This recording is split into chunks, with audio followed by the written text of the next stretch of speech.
बिस्मिल्लाहिर्रहमानिर्रहीम अस्सलाम वालेकुम जी स्टूडेंट्स, क्या हाल है। उम्मीद है आप सब ठीक ठाक होंगे। आज हम ब्लॉक 5 का अगला प्रैक्टिकल करने लगे हैं, जो कि है कि आपने सिंपल इंटरप्रेटेड स्विचेस कैसे लगाने हैं।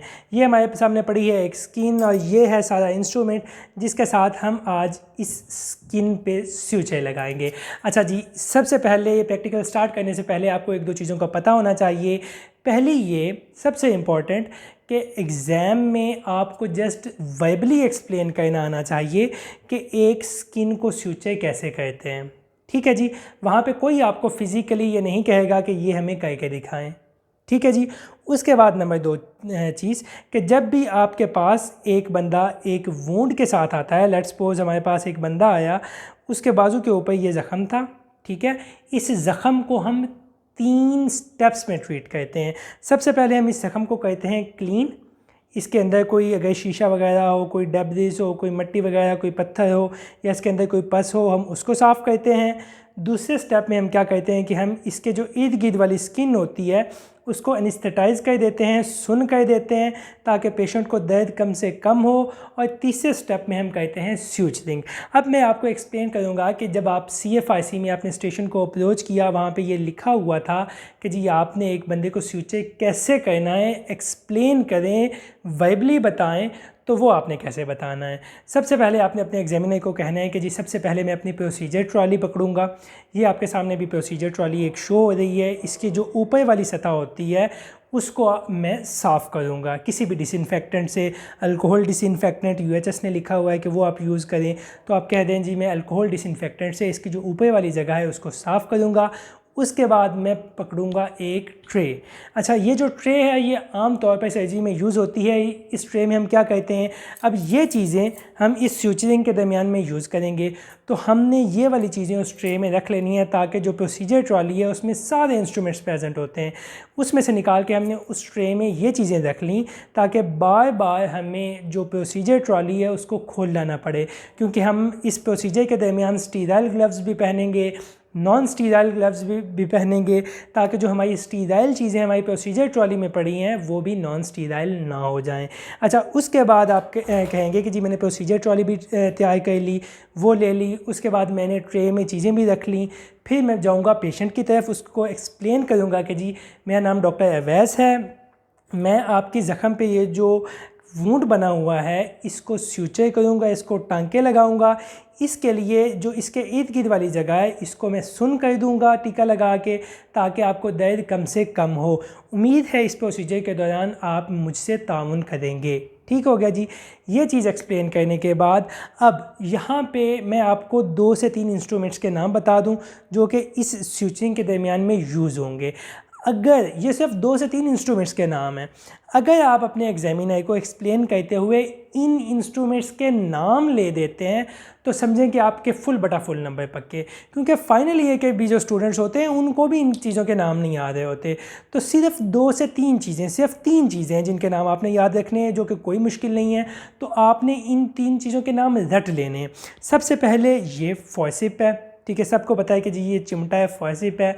नॉन टूथड फॉर्सिप है। जो टूथड फॉर्सिप होता है उसके यहाँ पे आगे 2 दांत होते हैं, इसके नहीं हैं, तो ये है जी नॉन टूथड फॉर्सिप। सबसे पहली चीज़ ये हो गई। दूसरी चीज़ जो आपको पता होनी चाहिए वो है नीडल होल्डर। ये जो आपकी कैंची है ये है नीडल होल्डर। अब आपको कैसे पता लगेगा कि ये काटने वाली कैंची है या नीडल होल्डर है। ठीक है जी, देखिए इसके आगे ये काटने वाला कुछ भी नहीं बना हुआ, जैसे वो तेज़ होती है ना कैंची काटने वाली, ये बिल्कुल भी वैसी नहीं है। नंबर 2 थिंग, इसके यहाँ पे देखें, यहाँ पे इसके कुछ निशान बने हुए हैं जो अब किस काम आते हैं। अब जब आपने धागे को पकड़ना है, क्योंकि ये नीडल होल्डर है ना, इससे आपने नीडल को पकड़ के टांके लगाने हैं, तो जब आपने लेट्स सपोज यहाँ पे नीडल को पकड़ लिया, नीडल को पकड़ने के बाद आपने इस जगह से इसको कर देना है लॉक। अब लॉक करने के बाद आप चाहे इसको जैसे मर्जी हिलाते रहें, आगे से नीडल नहीं निकलेगी। ठीक हो गया जी। नंबर 1 थिंग थी आपका ये नॉन टूथड फॉर्सेप, ये आ गया आपका क्या जी, आपकी नीडल होल्डर। और नंबर 3 चीज़ जो यूज़ होती है वो सिंपली आपकी धागा काटने के लिए जो सिंपल सीज़र है वो यूज़ होती है। तो आपको 3 चीज़ों का पता होना चाहिए। आप फॉर्सेप का पता होना चाहिए, ये जो नीडल होल्डर है जिससे होल्ड करके आपने टांके लगाने इसका पता होना चाहिए, और आपको ये जो फॉयसिप है, टूथ फॉयसिप है, उसका पता होना चाहिए। अब हम ये एक्सप्लेन कर रहे थे जो हमारा एग्जामिनर था कि हम एक पेशेंट को कैसे टाँके लगाते हैं। हमने अपने एग्जामिनर को बता दिया कि हमने सबसे पहले अपनी प्रोसीजर ट्रॉली पकड़ी, उसको हमने वो डिसइंफेक्ट किया। उसके बाद हमने एक ट्रे ली, उसके अंदर अपने इंस्ट्रूमेंट्स को रखा जो कि हम यूज़ करेंगे, जिसमें हम फॉयसेप यूज़ करेंगे, हम सीज़र यूज़ करेंगे, हम नीडल होल्डर यूज़ करेंगे। ये वाली चीज़ें हमने रख ली, ठीक है। उसके बाद अब हम क्या करेंगे, अच्छा इस प्रोसीजर में अभी तक हम नॉन स्टीराइल हैं, मतलब अभी तक हमने अपने हाथों को जरासीम से पाक नहीं किया। हमने अब क्या करना है, नॉन स्टीराइल का मतलब होता है कि अभी हमारे हाथों पे जरासीम मौजूद है, स्टीराइल का मतलब होता है कि अभी हाथों पे जरासीम मौजूद नहीं है, अभी हमारे हाथ नॉन स्टीराइल हैं। हमने जो नॉन स्टीराइल ग्लव्स हैं वो पहन लेने हैं, ठीक है जी। अब हम पहला स्टेप कर रहे हैं क्लीनिंग का। अब आप क्लीनिंग कैसे करेंगे, आपने नॉन स्टीराइल ग्लव्स पहने हुए हैं, आपके पास ये नॉन टूथ फॉयसेप है। आपने क्या कहना है, आपने कहना है कि जी नॉन टूथ फॉयसेप से मैंने जो हमारा है ज़ख़म उसको अच्छी तरह देख लिया कि उसके अंदर कोई डेब्रिज वगैरह, कोई शीशा या कोई इस तरह की चीज़ तो नहीं है। अगर कोई इस तरह की चीज़ उसके अंदर मौजूद है तो हम क्या करेंगे, ये जो हमारे पास नॉन टूथ फॉयसेप है उससे हम निकाल लेंगे। अब मेरे पास ये नॉन टूथ फॉयसेप है इसलिए मैं इसको यूज़ कर रहा हूँ, वरना आप टूथ फॉयसेप भी यूज़ कर सकते हैं। अच्छा जी, आपने इस ज़ख़म को, अगर कोई इस पे फ़िज़िकल कोई चीज़ मौजूद है, इस फॉयसेप को यूज़ करते हुए आपने उसको बाहर निकाल लिया। नंबर 2 थिंग आपने क्या करनी है, अभी तक हम वुंड को क्लीन कर रहे हैं, आपने 0.9% सोडियम क्लोराइड जो नॉर्मल सैलाइन होता है उसकी एक ड्रिप आती है, वो जो 1 लीटर की भी होती है, 500 ml की भी होती है, आपने वो नॉर्मल सैलाइन लेना है। साथ में आपने लेनी है एक वाइट कलर की पट्टी जिसको हम गॉज़ कहते हैं। आपने ये कहना है कि मैंने नॉर्मल सैलाइन लिया और गॉज़ ली। अब गॉज़ को मैंने अच्छी तरह नॉर्मल सैलाइन में भिगो लिया। अब भिगोने के बाद मैंने इस ज़ख़म को करना है साफ़। अब साफ़ हम किस मैनर में करेंगे, अब ये एक ज़ख़म है, ये इसका मिड पॉइंट है। अब उस गॉज़ को नॉर्मल सैलाइन में अच्छी तरह सोक करने के बाद मैं गॉज़ को यहाँ पे लाऊंगा और यहाँ से आउटवर्ड इस तरफ क्लीन करूँगा। उसके बाद अगेन मैं उसको नॉर्मल सैलाइन में भिगोऊँगा, यहाँ से शुरू करूँगा और इस तरफ क्लीन करूँगा। इस तरह आपने अच्छी तरह वुंड को कर देना है जी क्लीन। अब आपने, अभी तक आपके हाथ भी नॉन स्टीराइल हैं, ये जगह भी नॉन स्टीराइल है, आपने अच्छी तरह वुंड को क्लीन कर लिया। अभी तक ये फिज़िकली क्लीन हुआ है, मतलब आपको आम आंख से जो नज़र आ रहा है कि आपका ये जो वुंड है ये साफ़ हो चुका है, लेकिन अभी यहाँ पे बैक्टीरिया वगैरह सब कुछ प्रेजेंट हो सकता है क्योंकि हम नॉन स्टीराइल फील्ड में अभी तक वर्क कर रहे हैं। उसके बाद दूसरी चीज़ है कि आपने ये वाली जगह है इसको सुन करना है। अब आप सुन कैसे करेंगे, ये हमारे पास एक नीडल है, ठीक है, ये अमूमन सब डैमल होती है, सब डैमस तक जाती होती है। तो आपने क्या करना है कि आपने अपने एग्जामिनर को कहना है कि जी हम एक इंसुलिन नीडल लेंगे, उसमें हम अपना जो लोकल एनेस्थेटिक है वो भरेंगे, ठीक है। लेट्स सपोज इसमें हमने ये 9 तक जो लोकल एनेस्थेटिक है वो भर लिया। वो आपसे पूछ सकते हैं कि जी आप कौन सा लोकल एनेस्थेटिक अमूमन यूज़ करते हैं, तो आप कह देंगे जी कि जी हम लाइडोकेन यूज़ कर लेंगे, ठीक है जी। अच्छा, अब आप इस चीज़ को एनेस्थेटाइज़ कैसे करेंगे, आपने क्या करना है कि ये जो ज़ख़म है इसके इर्द गिर्द वाली जगह उस पर इसको लगाना है, थोड़ा सा इस ज़ख़म के सराउंडिंग में इसको अंदर डाला, थोड़ा सा यहाँ पे लाइडोकेन इंजेक्ट कर दिया, थोड़ा आगे जाके सेम मैनर में लाइडोकेन इंजेक्ट किया, सेम मैनर में लाइडोकेन इंजेक्ट किया।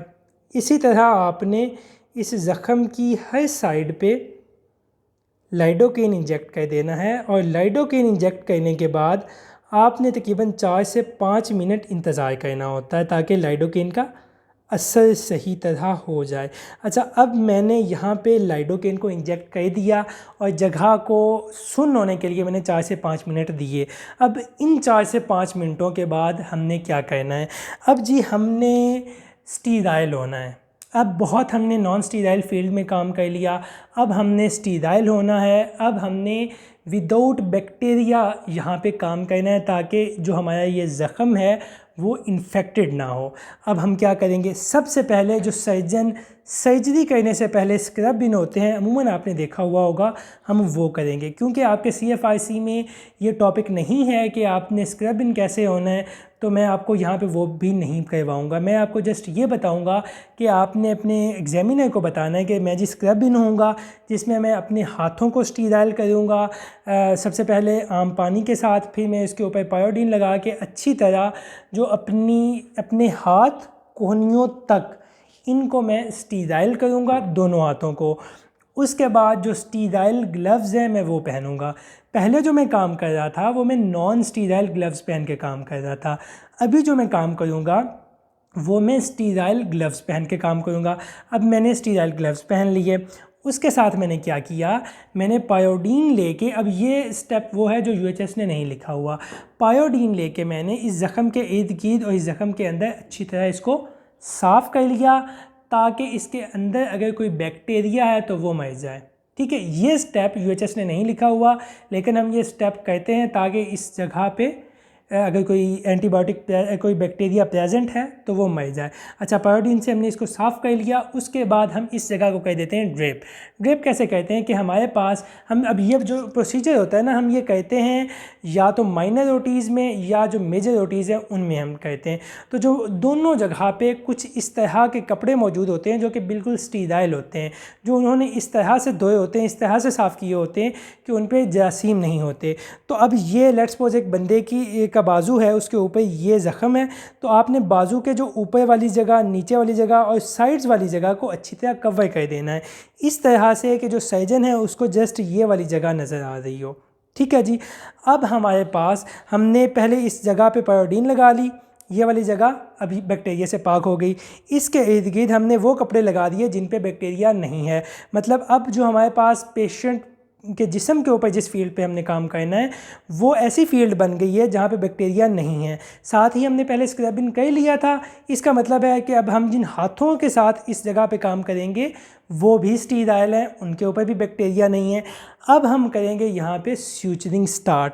अच्छा, सबसे पहले हम क्या करेंगे, हम इस फोर्सेप को पकड़ेंगे और हम इस जगह को, ये जो स्किन है इसको पिंच करेंगे, तो जो पेशेंट होगा उसको सिर्फ प्रेशर फील होगा, उसको पेन फील नहीं होगी। ठीक है जी, क्योंकि हमने एनेस्थीसिया यहाँ पे दिया था। अभी 4-5 मिनट हो गए तो एनेस्थीसिया का असर हो गया है। अच्छा, अब इस चीज़ से आपको अंदाज़ा हो गया कि जी एनेस्थीसिया ने असर कर दिया है। अब हम यहाँ पे काम कर सकते हैं, यहाँ पे हम अब स्यूचर कर सकते हैं। अब ये हमारे पास है एक धागा जो कि स्यूचरिंग के लिए यूज़ होता है। ये उसके सामने ये नीडल है और उसके पीछे ये धागा है। अच्छा, ये जो नीडल होती है इसको इस तरफ से आपने जिस्म के अंदर इंसर्ट करना होता है, स्किन के अंदर। ठीक है जी, इंसर्ट करने के बाद आपने दूसरी साइड से निकालना होता है और फिर मैं आपको बताऊंगा कि आपने कैसे टांके लगाने होते हैं। ठीक है जी। एक और बात कि ये जो आपके सामने अभी ये नीडल है, इसको आपने ये नीडल होल्डर से किस जगह से पकड़ना होता है।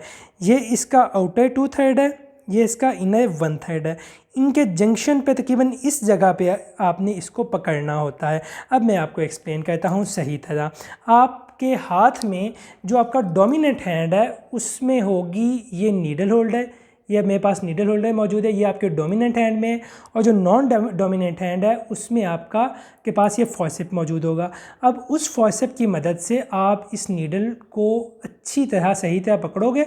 पकड़ने के बाद आपने क्या किया कि इसको यहाँ से कर दिया आपने लॉक।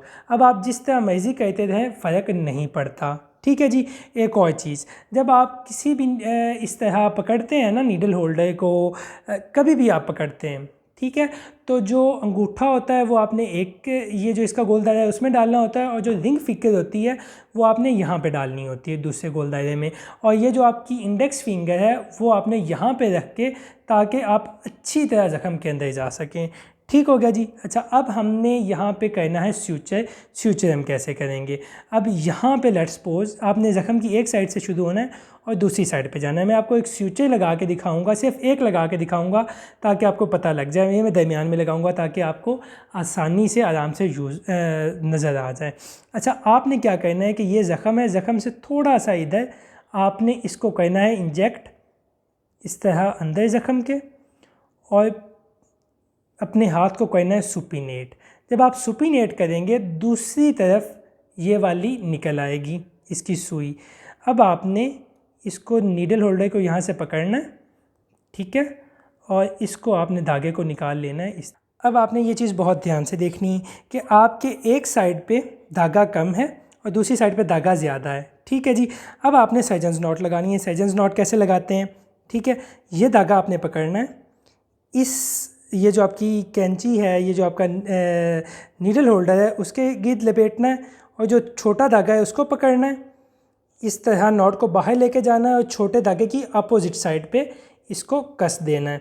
उसके बाद अगेन आपने इस तरह पकड़ना है, ठीक है जी, इसको ऐसे पकड़ा और अपोजिट साइड पे लेके चले गए। इसी तरह आपने ये वाली प्रैक्टिस है, इसको आपने 3 दफ़ा करना है, ठीक है। जब आप 3 दफ़ा कर देंगे तो ये जो आपका ये कट था, देखें अभी एक दूसरे के क्लोज आ गया, बंद हो गया है। अब उसके बाद आपने क्या करना है कि इन दोनों चीज़ों को आपने इस तरह पकड़ना है और अपने असिस्टेंट को या खुद इस जगह को यहाँ से पकड़ के इस सीज़र की मदद से काट देना है। इसी तरह आपने ये मुख्तलिफ़ फासलों पे स्विचेस लगा देने हैं। ये एक सिंपल तरीका था और डिटेल्ड तरीका था कि आपने कैसे एक्सप्लेन करना है अपने एग्जामिनर को कि मैं स्विचेस लगाऊंगा। उम्मीद है आप सबको समझ लग चुकी होगी। अगर आपका कोई क्वेश्चन है तो आप जो हमारे ग्रुप्स हैं उनमें पूछ सकते हैं। मेरे ग्रुप सिर्फ डॉक्टर अवैस हैदर के नाम से हैं, ठीक है जी। उसके अलावा आप नीचे कमेंट सेक्शन में पूछ सकते हैं। बहुत जल्द हाजिर होंगे अगली वीडियो के साथ, तब तक के लिए अल्लाह हाफिज़।